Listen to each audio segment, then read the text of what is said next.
Hola, muy buenas a todos. Hoy os vengo a enseñar lo que vendría siendo el resumen del tema 3 de matemáticas de primero de bachillerato de ciencias. Y bueno, pues un resumen que va a ser sencillo, corto si puede ser.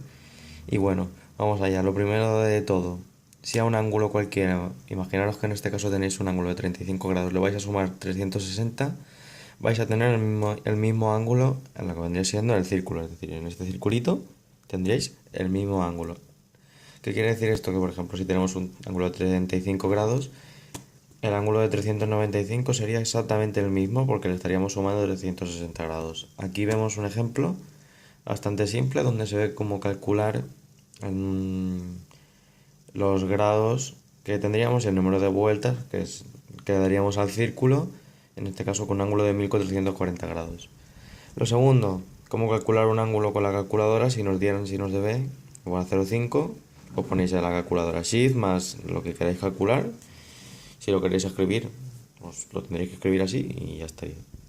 Luego, relaciones entre ángulos. Aquí podéis hacer dos cosas, o podéis estudiarlo todas las fórmulas, que es un coñazo, o podéis coger y tratar de vosotros averiguarlas por vosotros mismos. Aquí tenéis bien explicado todo.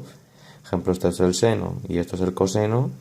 Pues aquí poco a poco iríamos viendo todas las fórmulas que tenemos. Luego en este lado de la hoja tenemos aún más fórmulas que iríamos sacando, mirando poco a poco cuál es el seno, cuál es el coseno, y mirando aquí y aquí también la fórmula, y con eso ya estaría.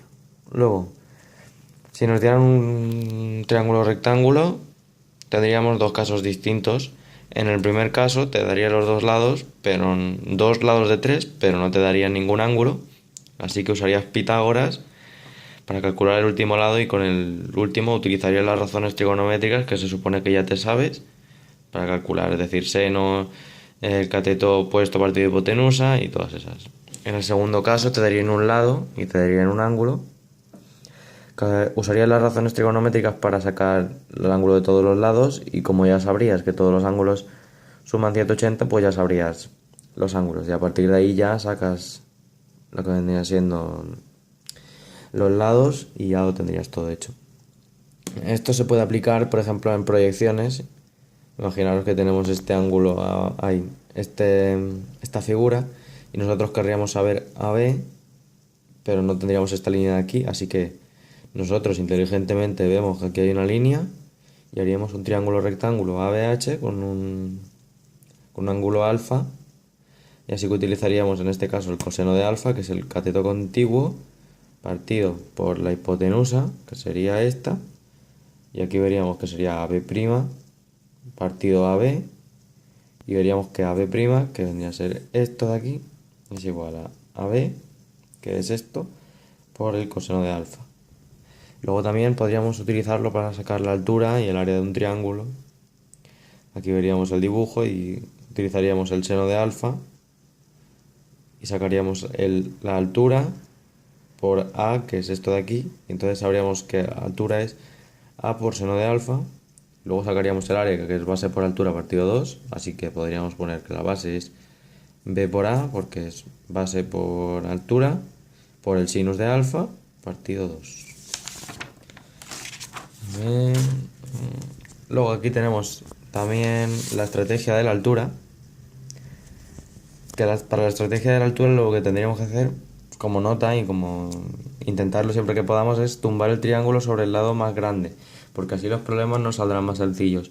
Y tendríamos que hacer dos triángulos. Si tuviéramos este triángulo, que sería un triángulo escaleno, tendríamos que convertirlo en dos triángulos.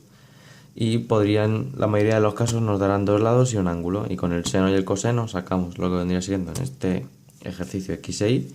Y con Pitágoras sacaríamos y también sacaríamos c. Y entonces ya estaría ahí resuelto. Y si no nos dieran la altura, pues nosotros mismos utilizaríamos nuestra inteligencia para hacer otro triángulo, ya que esta línea no te la darían, tú la tendrías que sacar, y verías que te quitan el ángulo C, y tú tendrías que deducir que esto es 180 menos C, y utilizarías estas fórmulas para poder calcularlo, y sería bastante fácil. Luego, por último, tenemos el teorema del seno, que está compuesto por esta fórmula. Aquí, si queréis ver la demostración, está aquí hecha en un momento. Y esto lo utilizaremos para calcular algunos triángulos y luego por otro tenemos el teorema del coseno, el cual se utiliza con estas tres fórmulas y que podéis ver aquí también demostrado. Y ya estaría el resumen del tema.